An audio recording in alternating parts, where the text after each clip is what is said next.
Assalamualaikum warahmatullahi wabarakatuh. Waalaikumsalam warahmatullahi wabarakatuh. Apa kabar semuanya? Baik, Bu. Alhamdulillah. Alhamdulillahirabbil alamin. Kita masih diberikan kesempatan untuk berkumpul di kelas kita hari ini. Baiklah, sebelum memulai pembelajaran, marilah kita berdoa menurut agama dan kepercayaan kita masing-masing. Mulai.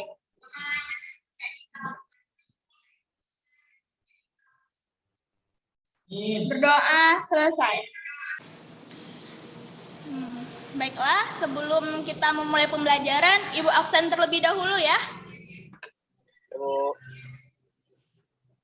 Iya, Bu. Revika Diana Putri. Hadir, Bu.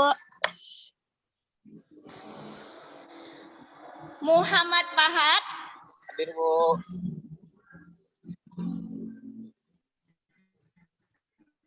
Fajri Al-Fadri.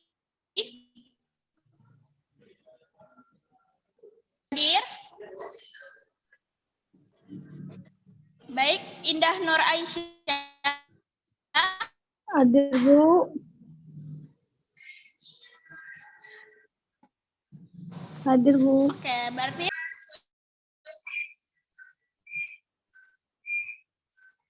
nah, pada pertemuan kita kali ini, Ibu akan memberikan sedikit materi tentang hakikat masalah ekonomi dalam bentuk video pembelajaran. Di sini Ibu meminta kepada peserta didik untuk dapat melihat, mendengar, dan memahami materi yang akan disampaikan dalam video tersebut. Nah, setelah video nanti ditampilkan, peserta didik bakal Ibu tanya tentang materi apa yang telah didapat dalam video tersebut. Oke? Oke, Bu. Bentar ya.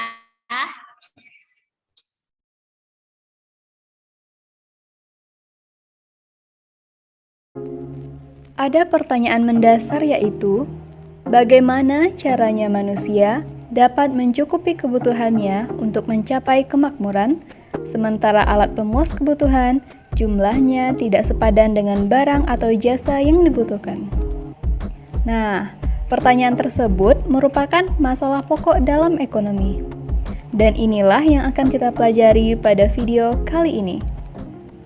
Seperti yang kita ketahui, bahwasanya kebutuhan manusia yang beragam tidak sebanding dengan alat pemuas kebutuhan yang tersedia. Hal tersebut akan menyebabkan terjadinya kelangkaan. Untuk mengatasi masalah kelangkaan ini, diperlukan perilaku berkonsumsi yang rasional dengan membuat skala prioritas dari berbagai macam kebutuhan. Masalah pokok ekonomi ini dibagi menjadi dua, yaitu masalah ekonomi klasik dan modern.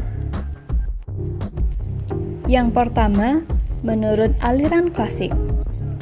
Pada tahun 1870, berkembang teori ekonomi klasik yang dipelopori oleh Adam Smith. Menurut aliran klasik, guna mencukupi kebutuhannya, maka dilakukan 3 kegiatan yang sampai sekarang masih berlangsung, yaitu produksi, distribusi, dan konsumsi. Produksi merupakan kegiatan menghasilkan atau menambah nilai guna suatu barang atau jasa sehingga dapat memenuhi kebutuhan manusia. Nah, kegiatan produksi ini dapat dibedakan menjadi 2. Yang pertama, produksi langsung, yaitu memproses bahan mentah menjadi barang jadi dan barang siap dikonsumsi. Yang kedua, produksi tidak langsung, yaitu memproses lebih lanjut barang yang telah mengalami proses produksi sebelumnya, atau dengan kata lain, memproses kembali barang setengah jadi hingga siap dikonsumsi. Misalnya, proses produksi kapas hingga menjadi baju dengan mengalami beberapa tahap produksi. Sedangkan distribusi merupakan semua jenis kegiatan yang meliputi sejak barang selesai diproduksi sampai barang di tangan konsumen akhir. Kegiatan distribusi ini tidak hanya mengangkut barang dari pabrik ke konsumen, tetapi kegiatan seperti pengepakan, penyimpanan, transportasi, asuransi, dan yang lainnya juga termasuk ke dalam kegiatan distribusi. Dan konsumsi merupakan kegiatan memanfaatkan atau menghabiskan barang dan jasa atau nilai guna suatu hasil produksi guna memenuhi kebutuhan secara langsung. Contohnya, ketika kita membeli sepatu yang akan habis nilai gunanya setelah beberapa waktu digunakan. Selanjutnya, masalah pokok ekonomi menurut aliran modern. Berbeda dari aliran klasik, menurut aliran modern, ketiga kegiatan tersebut lebih disempurnakan terutama pada kegiatan produksi. Sehingga, menurut aliran ini, masalah pokok ekonomi bagi masyarakat modern adalah what? Atau dengan kata lain, barang atau jasa apa yang akan diproduksi. Pertanyaan ini berkaitan dengan jenis atau jumlah barang yang akan diproduksi. Maka dari itu, produsen harus melakukan survei atau perhitungan secara cermat sebelum melakukan kegiatan produksi. Yang kedua, how? Atau dengan kata lain, bagaimana barang tersebut akan diproduksi.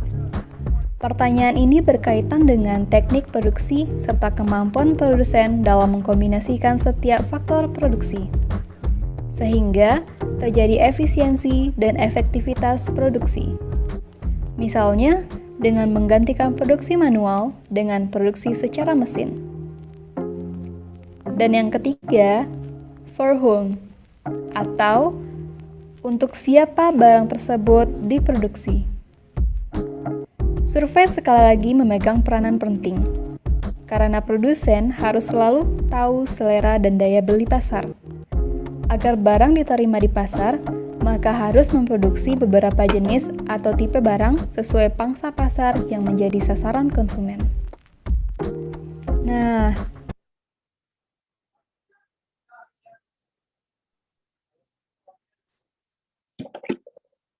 baik, dari video pembelajaran tadi, Ibu ingin bertanya, jadi apa itu definisi dari hakikat masalah ekonomi?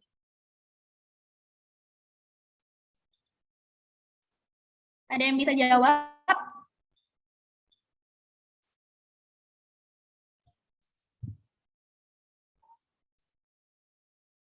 Fajri bisa jawab?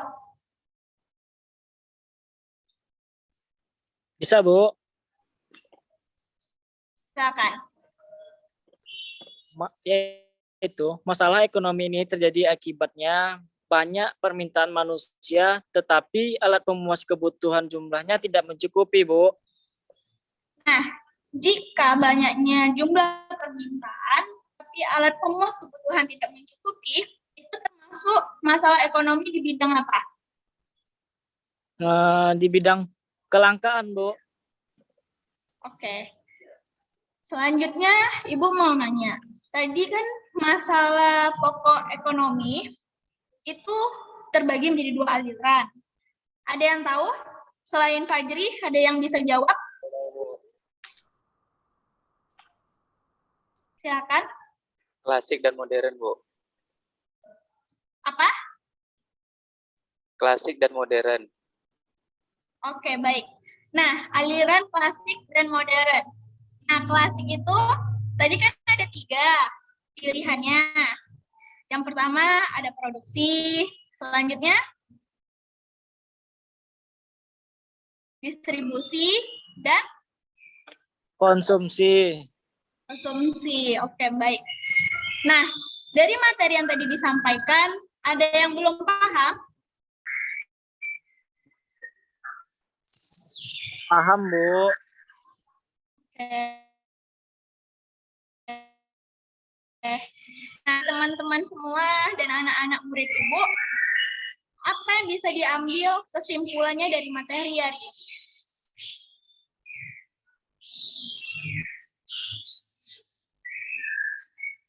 baiklah, jika nggak ada yang bisa menyimpulkan, langsung aja Ibu simpulkan sendiri ya. Jadi, masalah pokok ekonomi itu yaitu bagaimana caranya manusia ini dapat mencukupi kebutuhannya, sementara alat pemuas kebutuhan jumlahnya tidak sepadan dengan barang atau jasa yang tersedia. Dan masalah pokok ekonomi itu dibagi menjadi dua aliran. Ada yang disebut dengan aliran klasik dan ada yang disebut dengan aliran modern. Aliran modern ini dibagi menjadi what, how, dan for how. Jadi what itu barang atau jasa apa yang akan dibuat atau diproses, sedangkan how itu bagaimana barang tersebut dapat diproduksi, dan for how itu untuk siapa barang tersebut diproduksi. Nah, sedangkan di klasik itu dibagi menjadi 3. Ada distribusi, terus ada produksi, dan ada konsumsi. Kalau produksi itu kegiatan menghasilkan barang atau jasa. Kalau distribusi, kegiatan untuk pemasaran setelah barang dan jasa itu dihasilkan.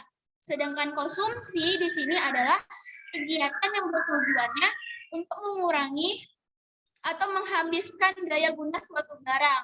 Contohnya seperti pada video tadi, contohnya itu adalah menggunakan sepatu. Nah, baik, jika tidak ada lagi pertanyaan, kita tutup aja ya pembelajaran hari ini. Ya, Bu. Ya, Bu. Udah paham semua kan? Paham, Bu. Sudah, Bu.